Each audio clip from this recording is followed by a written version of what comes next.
have heard the proposition. And who else to end the matter for the opposition than Akash Banerjee?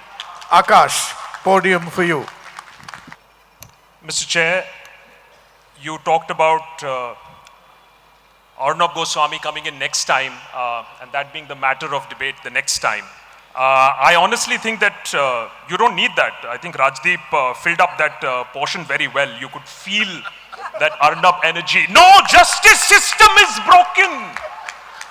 So ladies and gentlemen, can I just say that taking that pitch down a second, that was not the topic of the debate. We are not talking about per se the justice system is broken. And I really think that Rajdeep has a reason why he was talking about so vehemently and vociferously about the justice system being broken, is because he chooses to deliberately, and much of the proposition chooses to deliberately ignore what the topic is asking us of. It just asks us, justice is often demanded. Not one speaker amongst the illustrious lineup here decided to prove to us that justice is often demanded. Yes, Umar Khalid's family is asking for justice, but that is not India asking for justice. Trust me, I see on YouTube what the algorithm says when I do an episode on Umar Khalid and when I do an episode on Big Boss. So let's just take it one pitch down and break the topic down for the one last time and understand if justice is often demanded, or is justice sometimes demanded and sometimes delivered. That is all that the topic is asking for.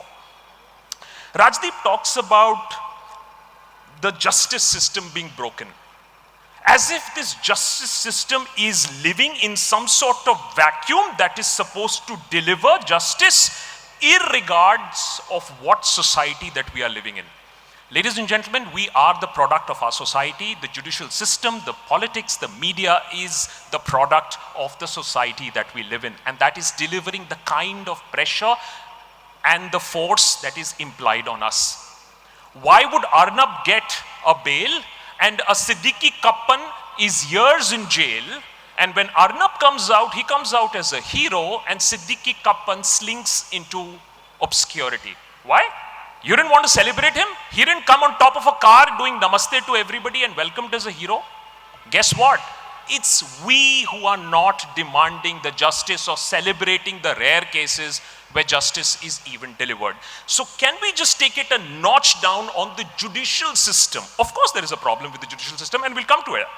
Because, again, as was pointed out, that it seems to be a judiciary bashing competition. So Abhishek Manu Singhvi comes in, 1/3 of the high court seats are vacant, 1/4 of the district courts are vacant, crores of cases are pending. So where is the outrage? Where is the pressure? Who is demanding that the justice system be set right? I don't hear any voices. Rajdeep has a problem with candlelight marches. Okay, let's not do candlelight marches, let's do petitions. Let's do media debates. I don't see that happening. But we can come here and say, oh, see, the courts are not delivering. But who's forced the courts not to deliver? We can deliver on a lot of topics. When the public pressurizes the political class, then a lot of delivery is happening. Vrinda Govra comes and talks about Gaza. People are celebrating the deaths that are taking place in Gaza. She's talking about the Bhopal gas tragedy. Guess what? 40 years the poisonous toxins were there. Where was the public pressure? Who was asking for the toxins to be removed? We are only talking about Union Carbide. Are theek hai bhai, Union Carbide got away. What did you do after that? What did you do for 40 years? Where was the pressure? So let's take it one notch down and understand where the problem really lies. And I'll do a small test, because I honestly believe that we need to swallow a little bit of a bitter pill and understand where the problem comes from. And the problem comes from the lack of public awareness, public pressure. Sustained public pressure will get everybody to act. Let's do a small test. I'm not going to ask you to raise your hands, because this is a test you do with yourself. These are some of the topics that we covered on our YouTube channel, and when we were preparing, just looking at these topics. And I was wondering, why do we do these topics? What happens out of it? So, answer these questions to yourself. What happened to the Hindenburg allegations? What happened to the SBI chief? Do you remember the name of the SBI chief and why she was not investigated? What happened? SEBI chief. What happened to the IS officer who was exposed for coming out with fake certificates? And then this whole media expose started, a lot of it online, on how IS officers were getting in using the economic weaker section, the handicapped criteria. What happened to that whole story? What happened to Pooja Khedkar? What happened to the Agniveer story where the government is quietly changing the rules and regulations after there was an outrage? What happened to the NEET episode where we know for a fact that the most prestigious of examinations in this country were leaked? What happened? Did you care about? Or only the students who were appearing for NEET cared about it? What happened to the conditions of our cities? Are we questioning the government? Where did the smart cities go? Are we questioning what happened to the Pune Posha case? Are we questioning Prajwal Revanna? We are hearing about RG Kaur. We covered 4 episodes on that. But that's the problem. We are only worried about, in Kolkata, we are being worried about Kolkata. In South, we are worried about the South cases. How many cases are we rising up as a nation? And you know what? The political class has understood this. They know that within a month or 2 maximum, I can take this pressure. And that is why I think Manipur can continue to burn, because we don't care about Manipur, beyond Manipur and the Northeast. And that is why economic growth is not too much of a concern. I don't see any outrage over the fact that our economic growth is slipping. I don't see people questioning the lack of 8% growth, which is the minimum required. So there is obviously a problem in terms of us getting up and saying enough is enough, let's ask for accountability. And this debate, I'm sorry to say, is not a court-bashing debate. When we are talking about justice, let's not forget, Vrinda Grover came and talked about social, economic, political justice, but then she limited herself to the court cases. And therefore, please, I would like you to consider the other forms of justice that is being denied, and we are not working hard for it.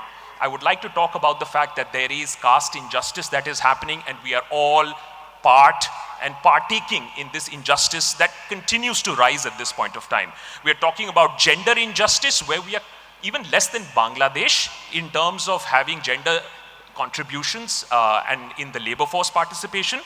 We are talking about economic justice. 1% is holding 40% of the wealth. Where is the outrage? Where is the anger? Where is asking the government is what is going on, why there is lack of an understanding of why the rich are getting richer and poor are getting poorer.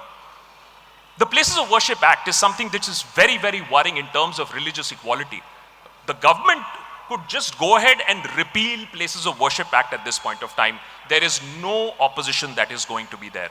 So let's understand that we also are responsible for what is happening.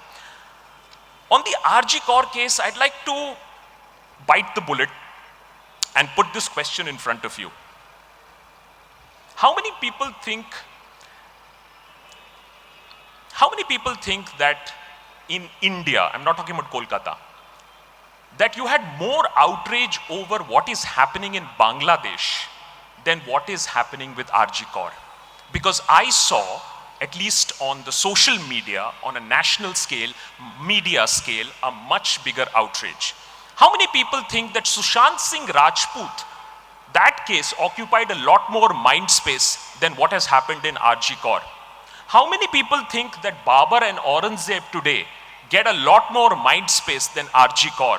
How many people think that Big Boss and who should be eliminated from the house of Big Boss gets more mind space than RG Kaur? So there have been cases, long-term protests, the farmer protest for once. But I think the act of asking a question, discrediting people who ask a question, has been the biggest event in the last few years. And because we have been trained that anybody who is asking a question, raising their voice, and I'm not talking about Kolkata, because it's definitely happening in the rest of the country, is anti-national, is anti-social, is a Soros-funded agent. And unless and until we get over this and get back to accountability, putting those questions back to the government, justice will not be delivered. But we have to put the pressure to get that justice delivered. Thank you.